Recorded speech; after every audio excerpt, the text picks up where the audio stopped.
Using marbles to keep track of numbers may seem a little antiquated, and yet each different representation of a number sheds light on its nature. Take the number 36, for example. If we organize 36 marbles, we can form a square, but surprisingly, we can also arrange them into a triangle. The numbers 4 and 9 can also form perfect squares, but try to arrange them into triangles and you'll have some marbles left over. Similarly, 3 and 6 form perfect triangles, but they can't be arranged into squares.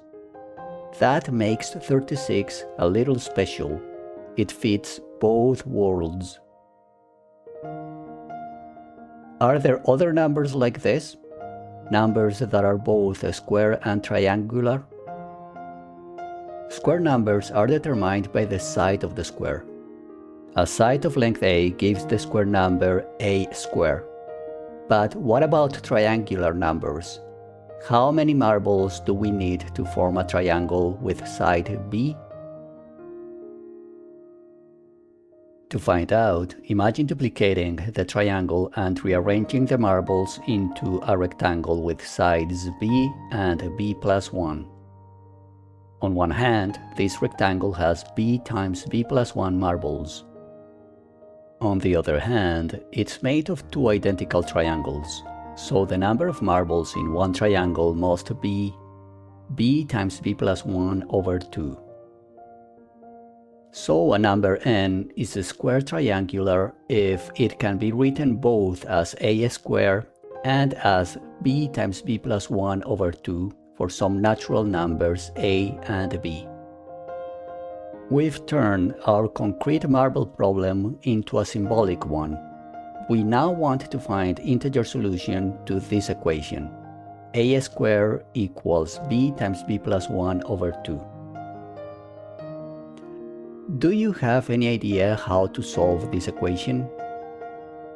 We might not know how to solve this equation in natural numbers right away, but we do know how to find solutions for real numbers.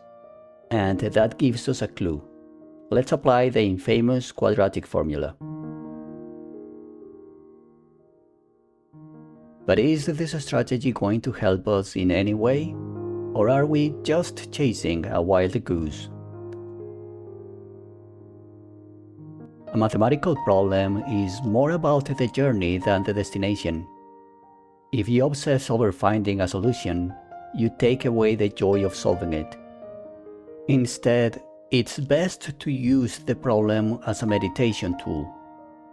You let your mind wander, chasing any idea that arrives. If you are hungry, eat. If you get tired, rest. The problem will be there, waiting for you whenever you feel like returning.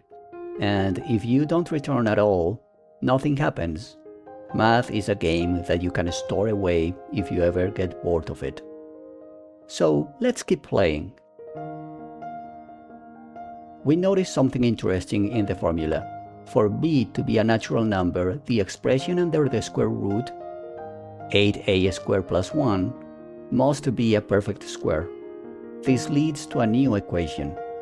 C squared minus 8a squared equals 1. A new puzzle. Once again, we are staring at something that looks impossible. But if there's one thing math teaches us, it's that the impossible is often just a different kind of invitation. Let's look at this difference of squares. Can we factor it? An irrational number has appeared, a square root where we wanted integers. That feels like a step backward. But whether the factorization helps us or not, we don't really mind.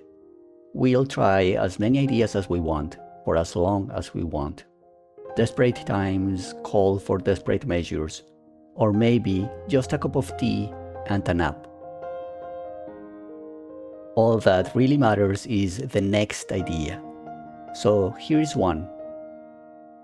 The right-hand side of our equation is 1, and 1 is strangely persistent. Multiply it by itself and it's still 1. So what happens if we multiply the equation by itself? Could that lead anywhere? After a bit of algebra, something interesting appears. If AC is a solution, then so is the pair c squared plus 8a squared and 2ac. Is that useful? Let's test it. Try a equals 1 and c equals 3. That pair satisfies the equation c squared minus 8a squared equals 1. Applying a rule to the solution a equals 1 and c equals 3 leads to the new pair a prime equals 6 and c prime equals 17.